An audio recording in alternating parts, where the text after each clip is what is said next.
Big pass Tamil season 9ல இந்த வாரத்திற்கான captaincy task நடந்து முடிஞ்சிடுச்சு. ஆல்ரெடி நான் சொன்ன மாதிரியே இந்த கேப்டன்சி டாஸ்க்ல வின் பண்ணி இருக்கிறது சபரிநாதன் தான். ஸோ இந்த கேப்டன்சி டாஸ்க் ரொம்பவுமே இன்ட்ரெஸ்டிங்காக இருக்குது. ஸோ இந்த டாஸ்கோட பேர் வந்து பாட்டில் மணி அப்படின்னு சொல்லி வச்சிருக்கிறாங்க. மொத்தம் 4 பாட்டிலை சென்டராக வச்சிருக்கிறாங்க. இந்த 4 பாட்டிலும் பஸ்ஸர் அடித்த உடனே ஓடி போய் எடுத்துக்கலாம். அப்படி ஓடி போய் எடுத்த ஆளாளுக்கு ஒவ்வொரு பாட்டில் எடுத்துருவாங்க இல்லையா? அட் ஏ டைமில் ஒரு பாட்டிலை தான் எடுக்க முடியும். எல்லாம் எடுக்கலாம் அப்படின்னா யார் வேகமாக ஓடுறாங்களோ அப்படியே கலெக்ட் பண்ணிடுவாங்க. ஸோ உன்னை போய் எடுத்துகிட்டு போய் அவங்க பிளேஸில் வச்சுட்டு தான் அடுத்த பாட்டிலே எடுக்கணும். அந்த வகையில் ஃபஸ்ட்டு பாட்டில் எல்லாருமே எடுத்துருவாங்க. அதுக்கப்புறம் யார் வேகனாக போனாங்களோ அவங்க வந்து இந்த 2வது பாட்டிலை எடுத்துக்கிட்டு போயிடுவாங்க. இப்போ அந்த 3 நிமிஷம் வந்து டைமிங் ஓடுது. அந்த 3 நிமிஷத்துக்குள்ளே யாருக்கிட்ட அதிகமான பாட்டில் இருக்கோ அவங்க தான் கேப்டன் அப்படின்னு சொல்லியிருந்தாங்க.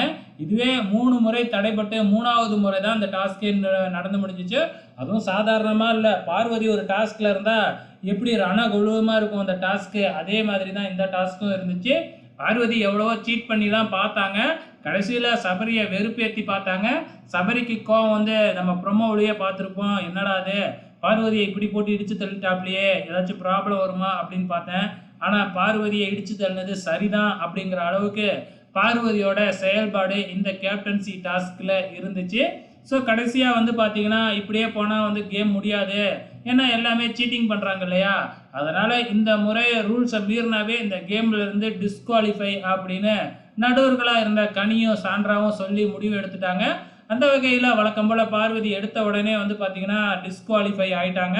ஏன்னா கோர்ட்டுக்குள்ளார போகக்கூடாது இல்லையா? அதுக்கப்புறம் அது மாதிரி உள்ளார போய் டிஸ்குவாலிஃபை ஆகிட்டாங்க. அதுக்கப்புறம் 2 பாட்டிலில் கை வச்சுருந்ததுனால வந்து பார்த்தீங்கன்னா திவ்யா கணேசும் டிஸ்குவாலிஃபைன்னு சொல்லிட்டாங்க. திவ்யா கணேஷ் ஓகே அப்படின்னு ஒத்துக்கிட்டாங்க. ஆனால் இந்த பார்வதி ஒத்துக்கவே இல்லை.